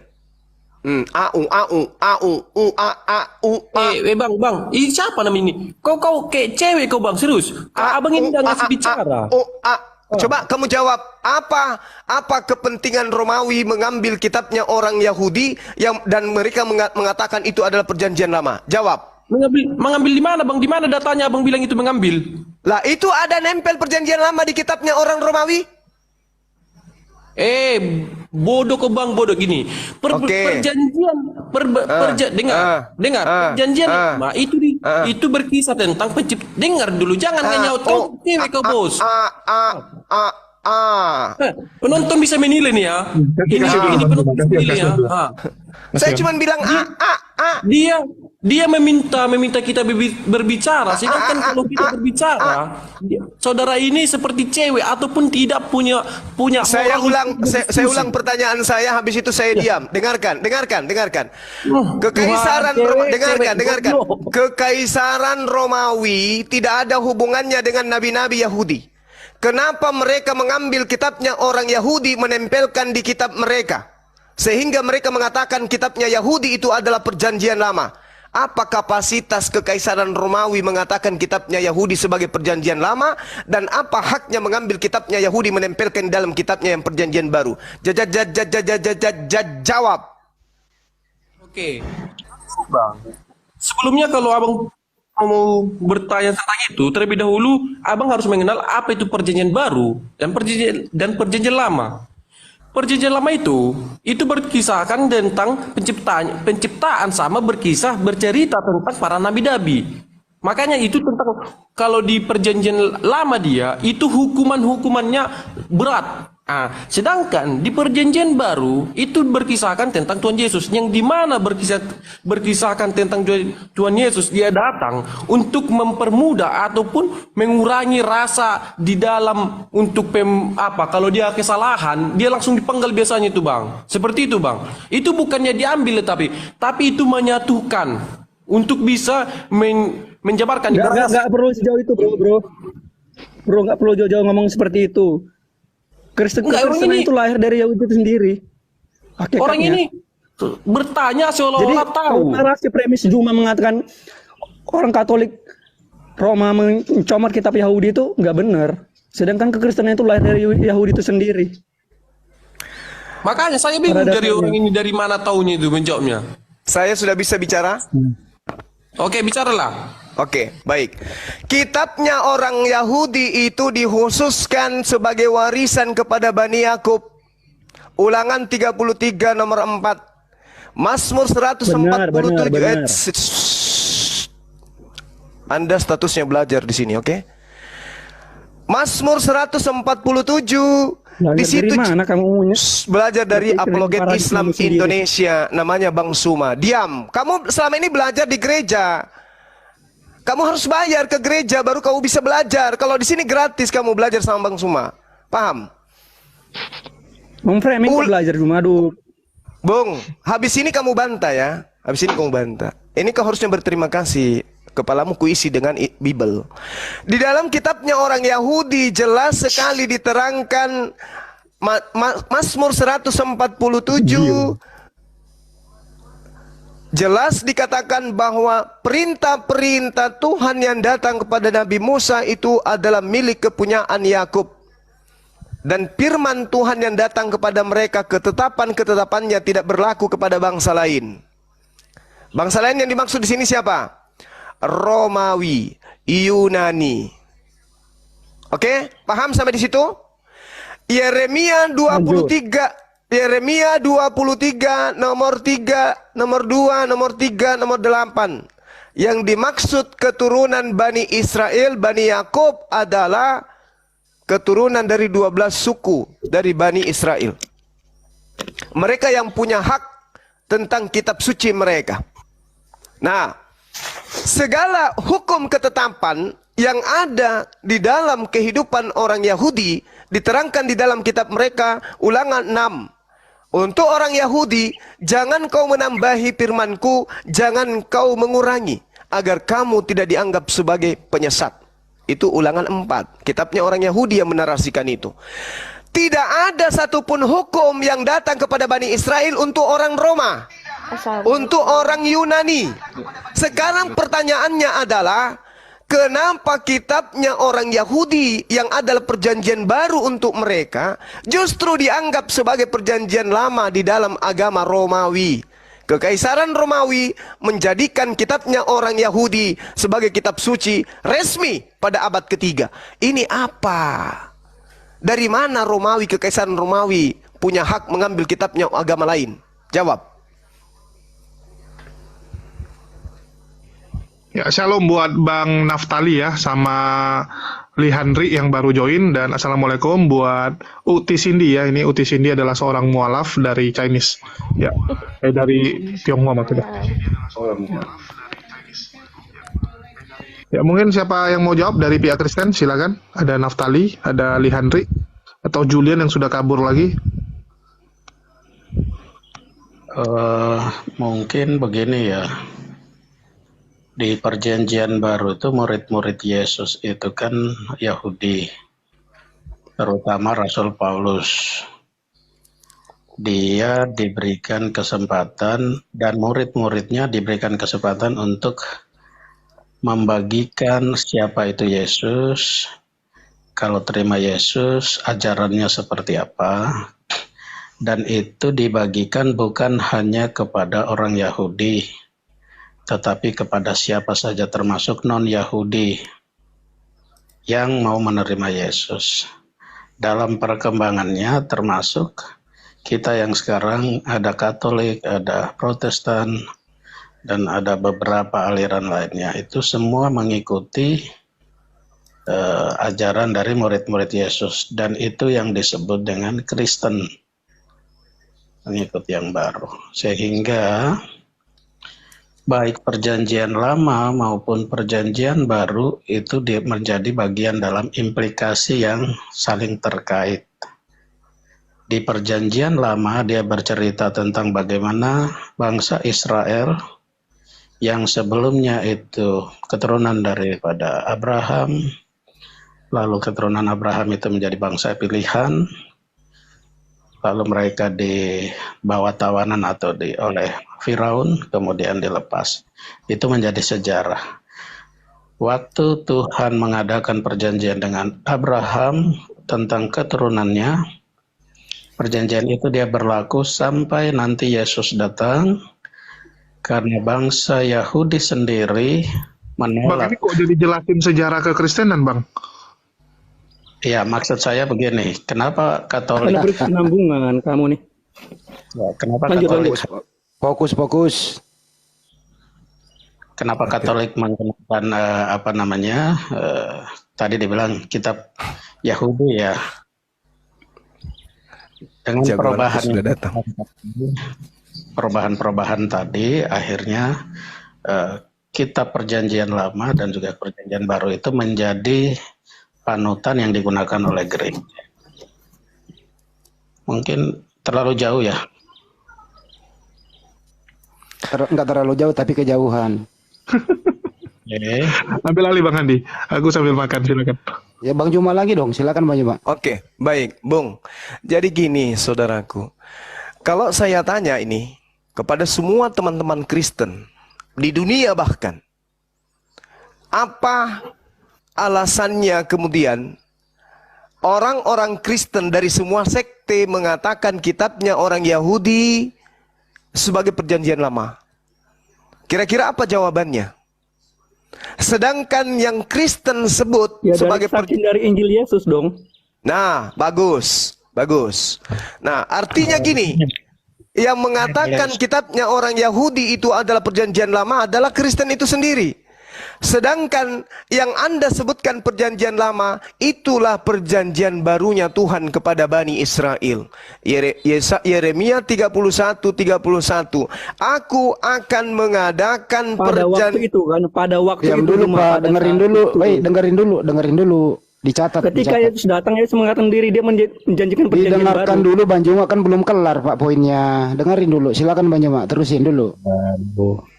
Terus bang.